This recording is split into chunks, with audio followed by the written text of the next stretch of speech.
आप सभी लोगों को ईद की बेशुमार मुबारकबाद।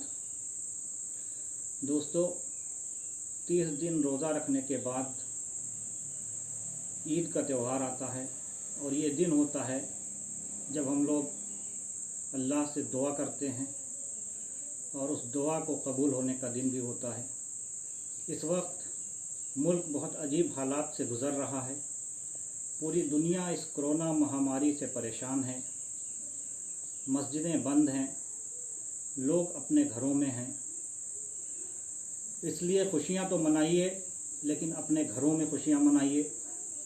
लॉकडाउन का पालन करते रहिए और अल्लाह से दुआ करिए कि ये दिन धीरे धीरे ख़त्म हो जाए, ये बीमारी ख़त्म हो जाए और पहले वाली हालात दोबारा पैदा हो जाएं।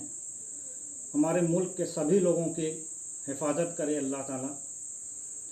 और जिन हालात में इस वक्त हमारे लोग गुज़र रहे हैं, उनमें बहुत ज़्यादा खुशी मनाने की भी ज़रूरत नहीं है और इसका एहसास आप लोगों को है।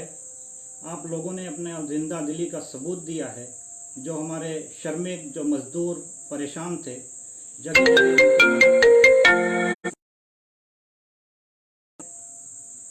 तो जाहिर सी बात है नए कपड़े भी नहीं पहनने चाहिए और इस तरह की खुशी नहीं मनानी चाहिए जिससे और लोगों को परेशानी हो, बल्कि अपने ख़र्चों में कमी करके उसी से पैसे से अपने पड़ोसियों की मदद करिए, उन श्रमिक मज़दूरों की मदद करिए जो लोग परेशान हैं, जो लोग जगह जगह भटक रहे हैं, जिनके पास खाने के लिए पैसे नहीं हैं और घर आने के लिए भी पैदल चल के बहुत लंबी दूरी तय करके लोग घरों पे पहुंच रहे हैं। तो उनका भी ख्याल रखना है। आप लोगों ने जगह जगह उनकी मदद की है और ईद जब एक दिन बचा है तो आप लोग और ज़्यादा तादाद में घरों से बाहर निकलिए। और मेरी अपील उन लोगों से भी है जिनको अल्लाह ताला ने बहुत ज़्यादा नवाजा है कि वो लोग भी घरों से निकलें, उन लोगों के लिए आसपास निकलें और जो लोग कर रहे हैं मदद, उनके साथ खड़े होकर ज़्यादा से ज़्यादा उनकी मदद करें। मेरे दोस्तों, ऐसे माहौल में भी बहुत सारे लोग नफ़रत फैला रहे हैं और इस देश को नफ़रत में झोंकना चाहते हैं, लेकिन हम सबको मिलके उन चंद ताकतों को प्रस्त करना है और देश को एक मजबूती से इस लड़ाई में लड़ना है और इस महामारी को भगाना है और देश को एकजुट रखना है।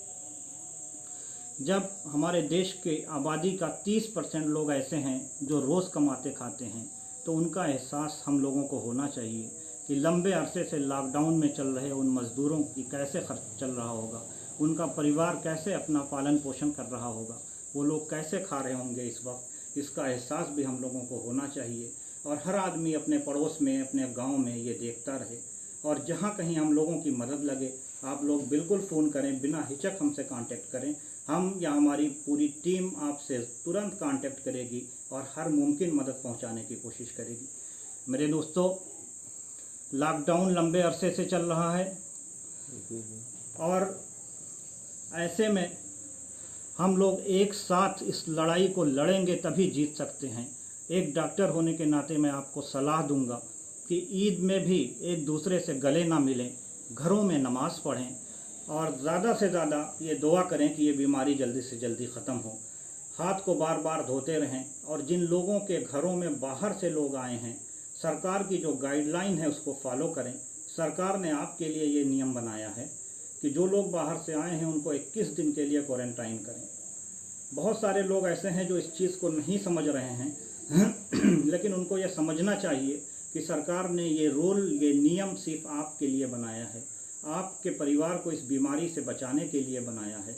इसलिए सख्ती से इसका पालन करें। जिनके घरों में लोग बम्बई, दिल्ली, गुजरात से आए हैं, उनको 21 दिन के लिए पूरी तरह से क्वारंटाइन रखें, अलग रखें और बच्चों को, बुज़ुर्गों को उनके कांटेक्ट में ना आने दें।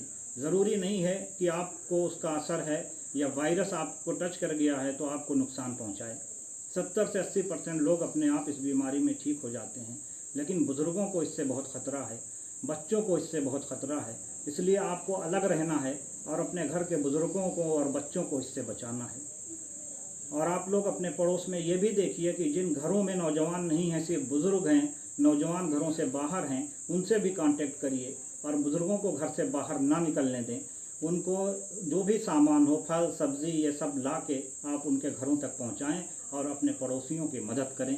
यही हमारा कर्तव्य है और यही सच्ची ईद होगी हमारे लिए। मेरे दोस्तों, जो लोग भी नफ़रत फैला रहे हैं उनके ख़िलाफ़ भी हमें लड़ना है, उनके लिए भी हमें दुआ करना है कि ऐसी हालात में भी अगर कोई नफ़रत फैला रहा है तो यकीनन वो बीमार ही होगा, यकीनन वो बीमार मानसिकता का शिकार ही होगा। और इसलिए उनसे नफ़रत ना करके हम उनसे भी मोहब्बत करें और उनके लिए भी दुआ करें कि अल्लाह ताला उनको भी हिदायत दे कि अपने मुल्क से मोहब्बत करें, अपने मुल्क के लोगों के लिए वो भी खड़े हों और इस नफ़रत का माहौल को छोड़ के एकजुटता बनाएं, लोगों की आपस में मदद करें और बजाय इसके कि नफ़रत फैलाना, लोगों को एक साथ मिला के कंधे से कंधा मिला के चलें।